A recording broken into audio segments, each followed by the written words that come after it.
قدیم زمانے کی بات ہے۔ ایک سلطنت کا بادشاہ تھا۔ اس کی ایک ہی بیٹی تھی اور نیک خصلت تھی۔ جب اس کی شادی کا وقت قریب آیا تو بادشاہ نے ایک نہایت سخت اور انکھا اعلان کیا۔ بادشاہ نے کہا، میری بیٹی کا نکاح اس شخص سے ہوگا جو دو کڑی آزمائشوں میں کامیاب ہو جائے۔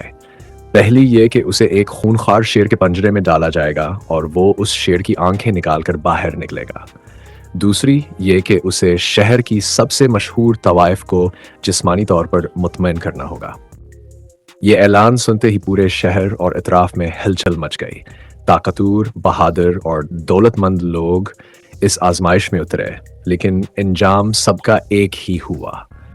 جیسے ہی کوئی پنجرے میں داخل ہوتا، شیر پلک چپکتے میں اسے چیر پھاڑ ڈالتا۔ اسی دوران ایک غریب شخص جسے لوگ خان کہتے تھے آگے بڑھا۔ اس کے چہرے پر بھوک، افلاس اور محرومی کی لکیریں نمایاں تھیں۔ لوگوں نے اسے روکا اور کہا، خان، یہ جان دینے والا امتحان ہے۔ بڑے بڑے سورما یہاں مارے گئے، تم کیسے بچ سکتے ہو؟ خان نے سکون سے جواب دیا، بھائیو، بھوک اور غربت نے ویسے ہی زندگی کو موت بنا دیا ہے۔ اگر مرنا ہی ہے تو قسمت آزمانے میں کیا حرج ہے؟ کہ محل کے میدان میں ہزاروں لوگ جمع تھے، نقاروں کی آوازیں گونجیں اور خان کو شیر کے پنجرے میں دھکیل دیا گیا۔ اندر سے کچھ دیر تک خوفناک شور اور دھاڑنے کی آوازیں آتی رہیں۔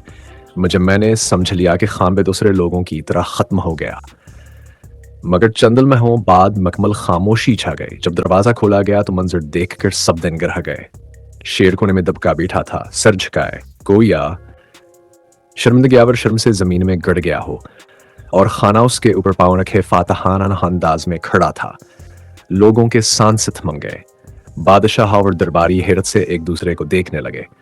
اسی وقت خان نے گرجتی ہوئی آواز میں اعلان کیا، کہاں ہے وہ عورت جس کی آنکھیں نکالنی ہیں؟